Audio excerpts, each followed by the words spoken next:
What's at issue here is a negotiation between the council and its manager.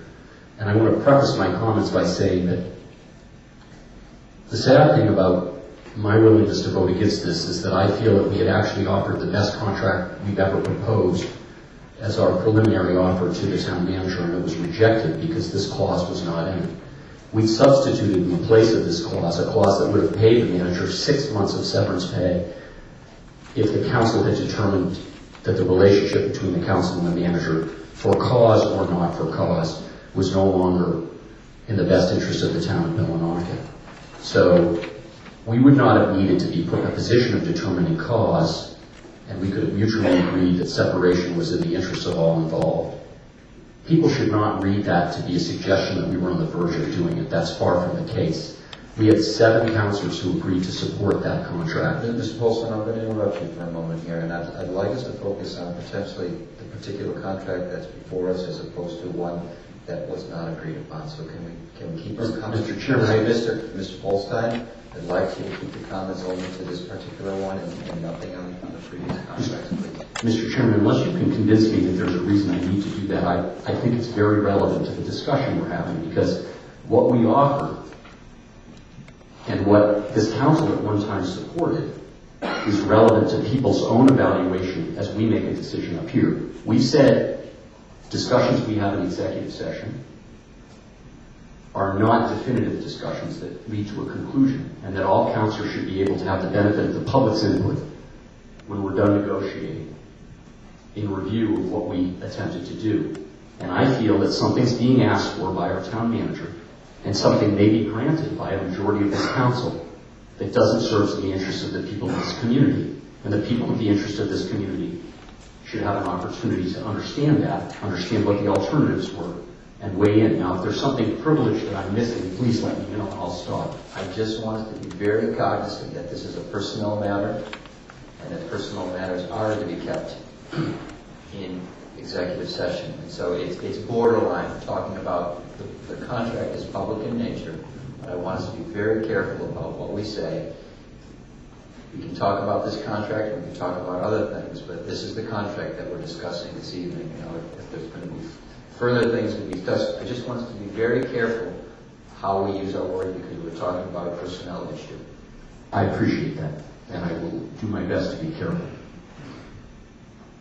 Anyway, coming back to this, I started to say that I'm sad that I can't support it because the majority of this council, in fact all of this council at one time, had supported a proposal that would have given our manager a 3-year contract, a reflection of what he's done well in the past term that he served as our manager. And because he rejected that, we're in a position where we're now offering him something that we don't offer any other employee, and as far as I know, is not universally or even uniquely offered to other managers in other areas. Picture an environment in which you are terminated for cause, and cause can be a huge range of things, and you're then paid severance for your company. And I want to make abundantly clear that we are not saying we suggest that our current manager or any manager in the future will be fired for stealing money or doing something inappropriate.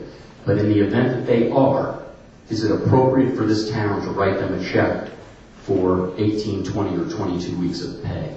I think the answer is no. We write them that check, and we're still open to litigation over the discharge, and that's a heavy price for a town with a limited budget that has to go out and potentially hire a new manager to address. And it was not needed in this contract. I say that, as the public can probably tell, this was very contentious. We got through it. We have a contract that is almost identical to what the manager has had since he's come here. He's a good man. He deserves his contract, in my opinion. He's earned it. Being a town manager, as everyone can tell, is a tough job. I support this contract as it is. Thank you. I wouldn't say much different. I agree with everything Councilor Gordon just said. We have a manager that is exactly the type of manager that we need. He came to us when the town was down and out. He brought us back to prosperity. He's easy to work with. He's a good man, and we're fortunate to have him. And I will support. This is a contract that he's had since he's come here. Like Councilor Gordon just said, we've taken nothing away, and I will certainly support him, and I support the contract. Thank you. Mr. Sear. Hey, Mr. Chairman, I feel that Jimmy Scott said it all. Thank you. Mr. Chair, as a point of correction, this is not a contract that the town manager's had since he came here. The first contract he had did not include this clause, and he added this clause, I believe himself, to the contract. And I have to admit that I did not understand what this clause did for the last 2 contract periods. I assumed, since there's a clause in this contract that allows the manager to resign with 30 days notice with no penalty, that this clause allowed the council to terminate him in exchange for a severance package, which is what we offered him, and he rejected. It does not. This contract says if we terminate him for cause, and again, I'm not suggesting that I think this is likely to happen, I don't, but if he walked out of the town office one day with $1 million and we fired him for it, we'd write him a check, and we did it. And I think that's wrong. Thank you. I'm going to just say a few words about this process, and it's been longer than most in order to get to this point. We have gone through several executive sessions. We've gone through an extensive evaluation. We have written goals and objectives for the manager that in my tenure as a councilman, I don't know, we have not had. I'm hopeful that I too have worked well with the manager, and I'm comfortable with this contract. Further questions have come to Mr. Polstein. I don't want to cut anyone off, but if nobody else has any other comments, I can make a motion to table. I want to, okay, there's a motion to table. Is there a second for that? Alice Maracus, taxpayer of Millinocket. It seems to me that this council has been in an executive session a number of times, which you alluded to, Chairman. You should have straightened out your differences at that time instead of subjecting the public to this display. When you came up here, you should have been pretty well assured. If you weren't, then you should have continued your executive sessions downstairs. Thank you. You got a contract in front of you that all you people agreed to put it up on the floor here. Let's get it done and get it over with. Thank you very much. Thank you, sir. Ma'am? I think it's very underhanded what you did to bring this up in front of the public and the media and everything. This should have been taken care of before you came upstairs, and I remember... Mr. Chairman, Mrs. Moragas was out of order, as a couple of councilors felt like saying.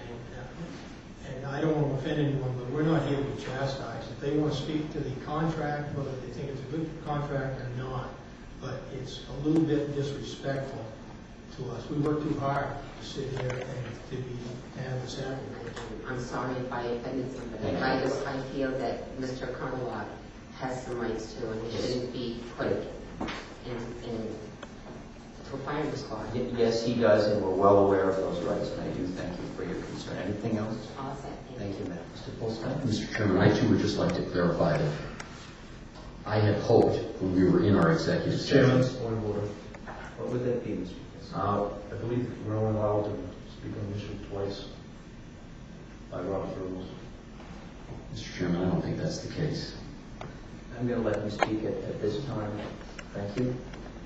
Mr. Chairman, I had hoped, and I want the public to know this, to be able to come up here and speak enthusiastically in support of the contract and in support of the manager, who has done, in most counts in my regard, a very good job of running our town. This isn't about the town manager, from my perspective. It's about a contract, and it's about what we as councilors need to think about when we make decisions about the administration of our town. It's about a clause in a contract. And I would feel the same way, as Councilor McLean said, no matter who was sitting in that seat. This is not about an assessment on my part of the performance of our current town manager. It's about a mistake in the contract that should be corrected. Thank you. Any further comments this evening? Back to the council then. All those in favor of order number 186-2006, please raise your hand in the affirmative.